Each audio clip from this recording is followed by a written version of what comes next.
You should be scared. I know everything. Your dad once said to me, I am not discussing my father with you. I'm so sorry, baby. Look at me. Yellowstone Season 5 continues to surprise us with its emotional scenes, the mystery surrounding John Dutton's drama, and, of course, the unavoidable 4/6's trailer that dominates the half of the episode at this point. The good news is, the episode 11 will solve more mysteries and witness more brutal confrontations. The bad news is the half of it will continue to take place in the 4/6's ranch, where basically nothing important happens. So, without further ado, let's dive in. If you watched the 10th episode of Yellowstone Season 5, you already know that the first half of it was dedicated to the 4/6's ranch.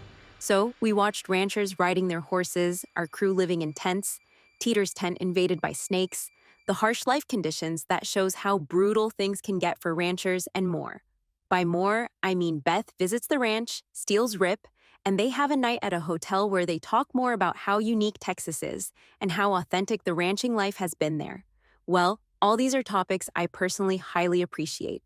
I get why Taylor Sheridan is making an effort to include such scenes into his shows. I get why he is so passionate about these topics, and I respect him for it. That being said, knowing that we only have a handful of episodes for the part 2, I truly don't see the point in literally dedicating the half of the episode to these scenes. Like, come on, you guys, we have a murder to solve. We have a family drama to resolve. We have an entire state waiting the order to be restored.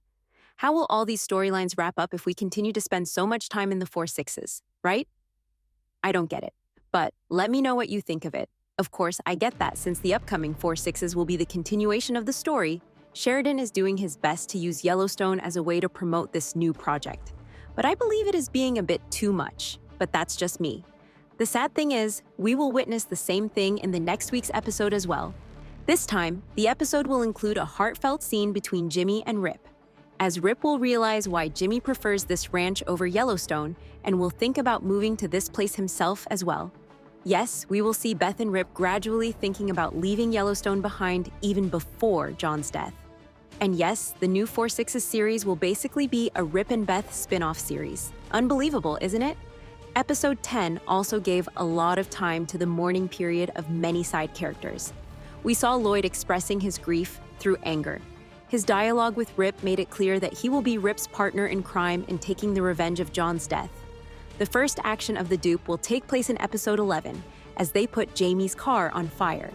Then, we saw Carter expressing his grief through sleeping and staying in. He was seeing John as a father figure, so it is not surprising to see him devastated with the news of how John unalived himself. Rip's talk to him, however, was impactful, and we will see Carter having more role in the ranch starting of next episode. His admiration of John will come to fruition as he will be raised as the next Rip of the ranch. So we will get some training scenes of Carter under the superstition of Rip. We also saw Tate. He was looking more mature than he normally was. Clearly, the grief forced him to grow sooner than he was supposed to, and this growth showed himself even more when he was speaking with Kayce on the future of the ranch. Tate made it clear that he wants to take over the ranch one day and is ready to learn the business alongside his father. This will be one of the main storylines moving forward, as all the Duttons, except for Jamie, of course, will do their best to make sure Tate inherits the ranch one day. We will see Beth's negotiation with Thomas Rainwater in the next episode, as she makes a deal to save the ranch. And as you can expect, Monica will be very much worried about losing Tate in this fight. Do you think Tate will make a good leader for the Yellowstone Ranch? Let me know what you think about it.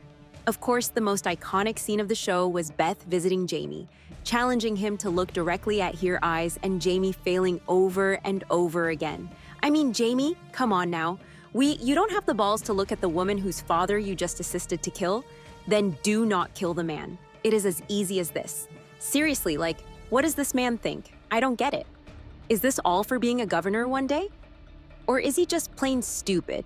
So naive to the point of believing in the every single word Sarah says. It is just so weird.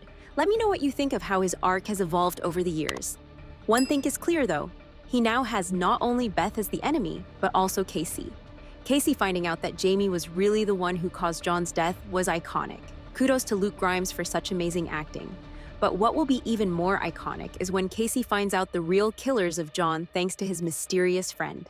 We will see Kayce attacking Jamie the next episode, confronting him in a very emotional scene.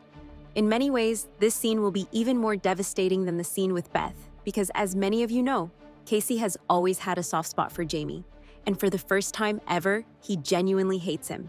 Beth and Jamie's relationship is arguably one of the most toxic sibling dynamics we've seen in Yellowstone. Their animosity goes way back to their teenage years when Jamie made a life-altering decision on Beth's behalf.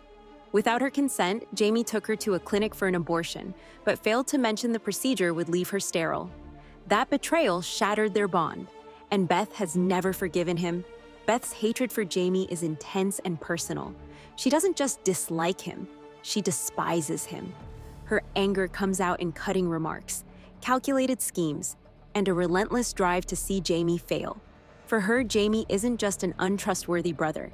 He's the reason for one of the deepest wounds in her life. For Kayce, however, Jamie has always remained his brother, despite everything he has done. Thus, this confrontation will be devastating not only for Kayce, but also for Jamie, who will finally realize what a terrible thing he has done. Do you think Kayce will believe Jamie's manipulative words? Do you think Jamie can still somehow come out clean out of all these? Let me know what you think in the comments below. For more updates on Yellowstone, make sure to like and follow. To see what will happen in the new Yellowstone series 4/6s, watch the video on the screen.